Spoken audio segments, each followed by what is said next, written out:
All right, this is Steve with the Malone Realty Group over at eXp Realty, coming from a different location today.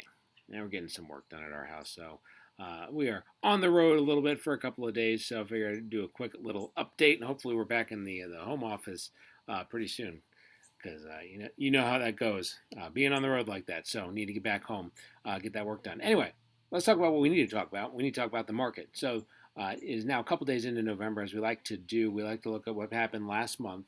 Once we get about a week or so into the new month, we'll look at the numbers. Let some of the dust settle, some of the closings actually, all the information hit. Let's look at the numbers and what's going on in the market right now.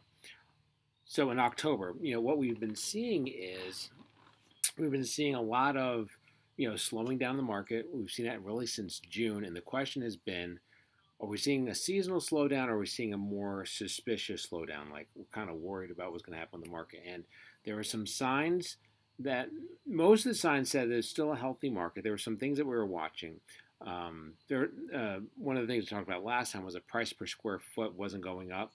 Some of the average sale prices were going down.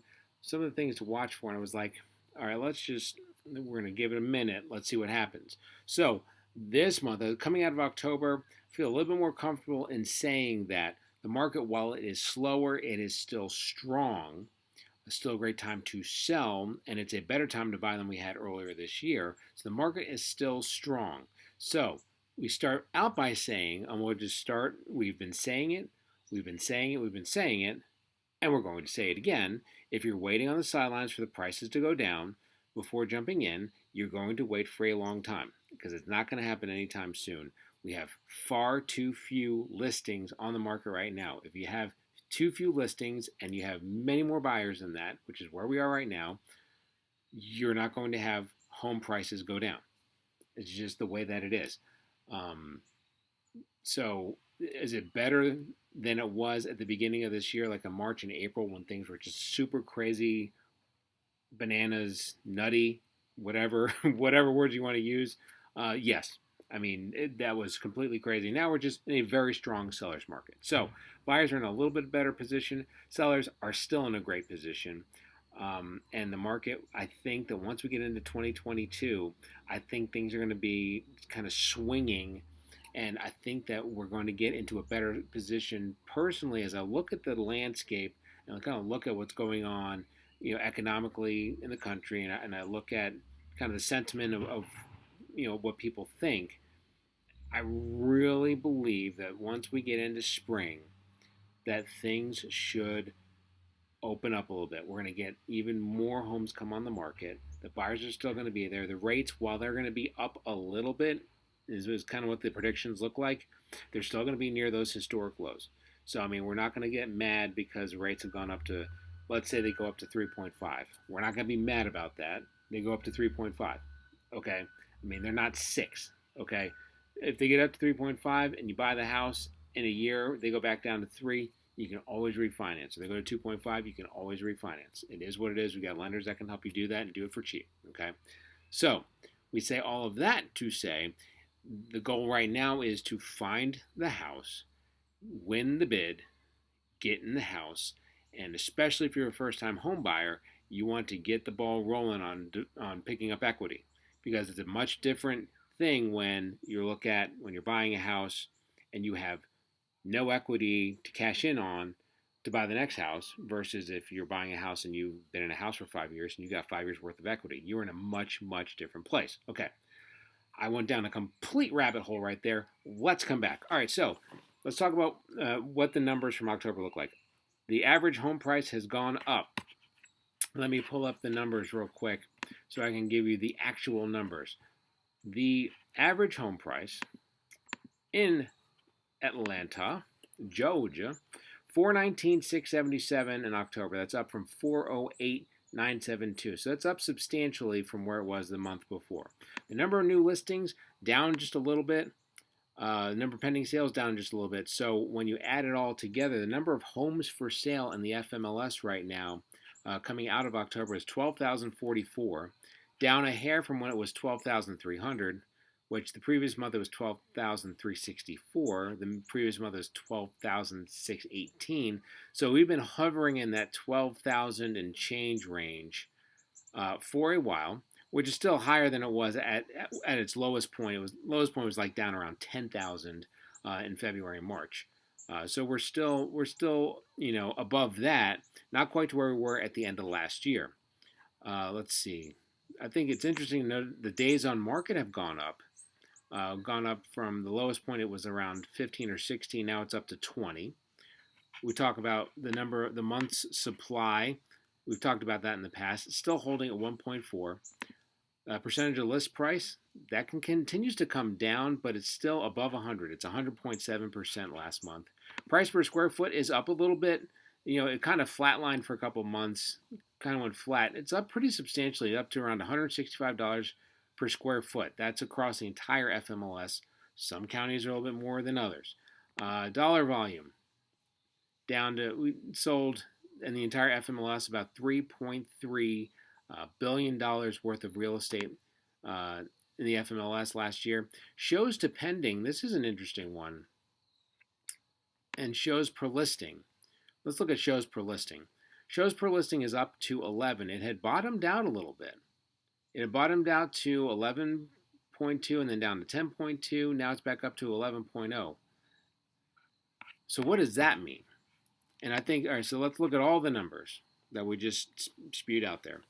And I could put them together into the graph, but you got the numbers. All right, so the prices are up a little bit. The number of homes on the market are down slightly. They're still, in that 12,000 range. They're down slightly, but the prices are going up. The shows per listing are going up. That's interesting. That means the buyers are out there looking at houses. The price going up means the buyers are putting in offers on houses. Even though not as many are selling, so to speak, they're selling. You're getting multiple offer situations all across the board. The market's healthy. Rates are good. Economy's good. That any house, it seems like any house that goes on the market is going to have multiple offers if it looks the part and it's priced right. We were looking at a house. I had some buyers that were looking in the Forsyth County area. And, some areas are crazier than others. Forsyth County is completely wildcat, crazy, nutty, super bananas, fireworks, whatever you want to call it, whatever the word is. That's what Forsyth County is right now. So in Forsyth County, we were looking at a house in the Cumming area. It's listed at $460. The house, I called, my buyer like, we love the house, but I don't know if we can win the bid. And I was like, let me feel out the agent, see what happens. Yeah, the bid came in, right at around 500, and they did they cover the whole gap in the appraisal and just all this crazy stuff that we were seeing back in March and April. In some areas you're still seeing a completely nutty, sideways, wild market. On the whole, it's a little bit quieter, but in those crazy areas like in Forsyth where there's just not that many homes on the market, that's what you're going to see, especially where it seems like that's where the new push of buyers is going towards Cumming and up the 400 corridor, or going out 85 past Gwinnett towards Jefferson, is what it seems, some of the buyers are doing, trying to get, they're still trying to get away from the city. So what does all of that mean? Okay, prices are up a little bit. Showings per listing are up a little bit, meaning the buyers are still there. The prices going up means that the people are still paying for houses. Price per square foot, people are still paying for houses. Again, the number of sales going down is a seasonal thing. We see that in fall. The number of sales go down. It's looking like a seasonal slowdown, which we didn't have last year because of COVID. So it's a seasonal slowdown, and everything, when you look at the numbers, everything right now looks healthy. Again, that the big bomb that dropped, on the real estate market was the fact that, last week Zillow pulled out of the iBuyer program. What is going to be the long-term ramifications for that? Right now, what I think the long-term ramifications for that's going to be is the fact that Zillow, for now, is out of the iBuyer program. I think that, we'll take them at their word that they pulled out because they're not making money on the deal and they're not going to come back. At some point, Zillow does not do anything. Zillow's the big elephant in the room. They don't do anything without you know having a plan for what are we going to do next. So they're doing this for a reason to where they're going to be profitable and do something profitable within 3 to 6 months. So I'm not worried about that. But what does it mean for iBuyers? It means that some of the big guys are not paying as much right now because of the market slowdown. So people who are getting crazy offers on their house are not getting crazy offers on their house right now. So if you want to sell your house and still get the most out of it, the iBuyers are there to give you a decent offer. The best chance you have to make the most amount of money is still to go through real estate agent, sell it on the market, get all the showings and all that stuff. Yes, it's a little bit of a pain, but it's still the best way to maximize the amount of equity in your home. So that's where we are right now as we head into spring. And as we head into spring, things have slowed down. The iBuyers are not buying as high as they were. If you want to sell, you can still get it sold. If you want to buy, this is a great time to buy because there's not as many buyers in the market. They are there. There are probably more buyers than there are typically in a fall, but it's still slower than it was. So this is the time to jump in and maybe grab a deal in December, January, especially December. In this month, a lot of people are trying to be moved by the end of December and be in place by January 1st. So if you were to put an offer this month, you close in December and then you're in place. Typically in December, if you close on a house, you're not going to close by the end of December. It'll be into January. It'll be past that. So a lot of times buyers stop. They stop for a little bit during December. They start kind of going into all the holiday stuff that they do, Christmas shopping and all that, whatever. So for that reason, we're going to have fewer buyers in December. You're still going to have sellers who need to sell their house. I'm telling all my buyers, December and January, that's your time to go steal a house, figuratively speaking. Go get a really, really good deal on a house December and January, and then the spring market kicks back in probably February. I think it's going to kick in probably after New Year's. I think it's going to start escalating already then, but really go bananas once we get into the end of February, beginning of March. So there we go. So I say all of that to say, again, this video is October numbers are in. This is your November update. Where are we? It is a little bit slower because it's fall. Everything looks solid in the market right now. If you're looking to sell, you're going to get top dollar if the house looks right and it's priced right. If you are buying, you have a few more houses to look at. Not a whole bunch, but a few more. You have a little bit more leverage.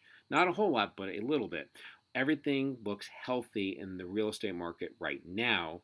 What it's going to look like in 3 to 6 months, who knows? But right now, everything looks good. So if you want to talk about it, if you want to make a move this fall, or if you think about maybe waiting till spring, what makes the most sense for you? I am telling people, already that if you're thinking about selling your house in December and, to maximize the amount of money you're going to get out of your house in December, you may want to wait a little bit.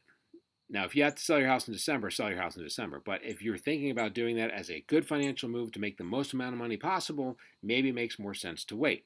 But each individual situation is different, so let's talk about it. Give me a call, 470-233-4409. This is Steve, real estate agent, Malone Realty Group, EXP in Atlanta. Y'all be good. Bye.